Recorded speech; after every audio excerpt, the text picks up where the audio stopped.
दोस्तों नमस्कार, आप देख रहे हैं द दस्तक 24। आज बात करेंगे 11 राज्यों के लोग भूख की समस्या से पीड़ित हैं। सबसे पहले आप महसूस कीजिए आपको उतना ही खाना मिले जिससे सिर्फ और सिर्फ आपका जीवन चल सके, और कभी कभी भोजन ना भी मिले तो कैसा लगेगा।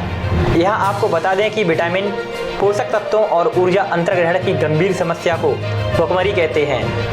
यह कुपोषण का सबसे चरम रूप है। अधिक समय तक भुखमरी के कारण शरीर के कुछ अंग स्थायी रूप से नष्ट हो सकते हैं और अनंततः मृत्यु भी हो सकती है। कोविड-19 महामारी के चलते लगाए गए देशव्यापी लॉकडाउन के खत्म होने के 5 माह बाद भी गरीबों और समाज के हाशिए पर रहने वाले लोगों के बीच भुखमरी की समस्या गंभीर बनी हुई है। भोजन का अधिकार अभियान द्वारा कुछ गैर सरकारी संगठनों के साथ प्रकाशित हंगर वॉच रिपोर्ट के मुताबिक देश के कम से कम 11 राज्यों के लोगों को इस संकट का सामना करना पड़ रहा है। यह सर्वे सितंबर और अक्टूबर 2020 के बीच कराया गया, जिसमें 3,994 लोग शामिल हुए थे। इसमें ज़्यादातर लोगों की सैलरी 7,000 रुपये प्रति महीने से कम थी। सर्वेक्षण में उत्तर प्रदेश, गुजरात, राजस्थान, महाराष्ट्र, दिल्ली, तेलंगाना, छत्तीसगढ़, पश्चिम बंगाल, झारखंड, मध्य प्रदेश और तमिलनाडु राज्य शामिल थे। इस रिपोर्ट के लिए ग्रामीण क्षेत्रों के 2,186 व्यक्तियों से मुलाकात की गई। बाकी का शहरी क्षेत्रों में सर्वेक्षण किया गया। इंटरव्यू में मुख्य रूप से अनुसूचित जाति, अनुसूचित जनजाति और मुस्लिमों समेत धार्मिक अल्पसंख्यक समुदायों के लोगों को शामिल किया गया था। न्यू इंडियन एक्सप्रेस ने रिपोर्ट का उल्लेख करते हुए कहा गया कि विशेष रूप से कमजोर आदिवासी समूह के लगभग 77% परिवार, 76% दलितों और 54% आदिवासियों ने बताया कि सितंबर-अक्टूबर में लॉकडाउन से पहले की तुलना में उनके भोजन में काफ़ी कमी आई है। रिपोर्ट में आगे यह भी कहा गया कि जहां तक अनाज, दाल और सब्जियों की खपत का सवाल है तो 53% ने बताया कि चावल गेहूं की खपत सितंबर-अक्टूबर में घट गई। वहीं 4 में से 1 का कहना था कि उनकी खपत में बहुत कमी आई है। रिपोर्ट के निष्कर्षों के अनुसार 64% लोगों ने कहा कि उनकी दाल की खपत कम हो गई है और 73% ने कहा कि उनकी हरी सब्जियों की खपत पिछले 2 महीनों में कम हो गई है। न्यूज रिपोर्ट में कहा गया कि लगभग 56% लोगों ने बताया कि उन्हें लॉकडाउन से पहले कभी भी भोजन छोड़ना नहीं पड़ता था। हालांकि सितंबर और अक्टूबर में 27% लोगों को बिना भोजन के सोना पड़ा। 20 में से लगभग 1 परिवार अक्सर बिना खाए सोता है। गुजरात में अन्न सुरक्षा अभियान द्वारा किए गए सर्वेक्षण में कहा गया कि 20.6% परिवारों ने कभी कभी घर में भोजन की कमी के कारण भोजन छोड़ दिया, जबकि 28% ने कहा कि उन्हें भोजन के बिना सोना पड़ा। इंडियन एक्सप्रेस की एक रिपोर्ट के अनुसार राज्य के 9 जनपदों में अहमदाबाद, आणंद, भरूच, भावनगर, दाहोद, मोरबी, नर्मदा, पंचमहल और बड़ौदा में किए गए सर्वेक्षण में यह भी पाया गया कि गुजरात में कई राशन कार्ड को निष्क्रिय कर दिया गया है। हंगर वॉच का हवाला देते हुए अखबार ने कहा, सरकार ने परिवारों को सटीक जानकारी नहीं दी है कि इनमें से बहुत से वंचित समुदायों में से आखिर क्यों उनके राशन कार्ड का उपयोग नहीं कर पा रहे हैं।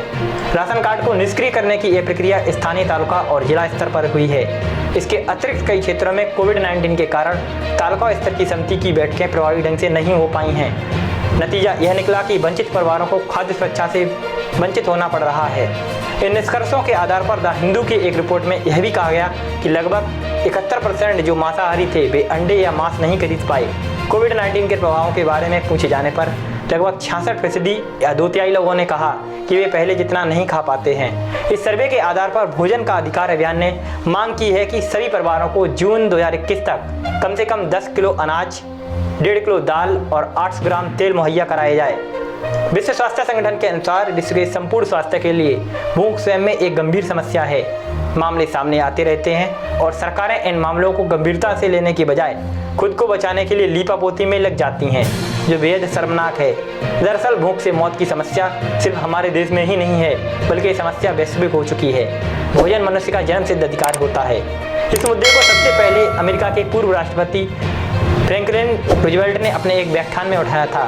द्वितीय विश्व युद्ध के दौरान संयुक्त राष्ट्र ने इस मुद्दे को अपने हाथ में ले लिया और 1948 में आर्टिकल 25 के तहत भोजन के अधिकार के रूप में इसे मंजूर किया। वर्ष 1976 में संयुक्त राष्ट्र परिषद ने इस अधिकार को लागू किया, जिसे आज 156 राष्ट्रों की मंजूरी मिली हुई है और कई देशों ने इसे कानून का दर्जा भी दे रखा है। इस कानून के लागू होने से भूख से होने वाली मौतों को रोका जा सकेगा, लेकिन तमाम कोशिशों और तमाम दावों के बावजूद लोगों को भरपेट भोजन नहीं मिल पा रहा है। हालात ये है कि दुनिया भर में भूख से जूझने वाले लोगों की होने वाली तादाद करीब 13 करोड़ के पार है। एक अन्य रिपोर्ट की माने तो भूख और गरीबी की वजह से रोजाना 25,000 लोगों की मौतें हो जाती हैं। ये आंकड़े हमने आपको डराने के लिए नहीं बताए, ये आंकड़े हमने आपको सुधारने के लिए बताए हैं। हमारे देश में ऐसे लोगों की कमी नहीं है जो फसल काटे जाने के बाद खेत में बचे अनाज और बाजार में पड़ी सड़ी गली सब्जियां बटोर कर किसी तरह उससे अपनी भूख मिटाने की कोशिश करते हैं। महानगरों में भी भूख से बेहाल लोगों को कूड़ेदानों से रोटी उठाते या ब्रेड के टुकड़ों को उठाते हुए देखा जा सकता है। रोजगार की कमी और गरीबी की मार दोनों की वजह से कितने ही परिवार चावल के कुछ दानों को पानी में उबालकर पीने को मजबूर हो जाते हैं।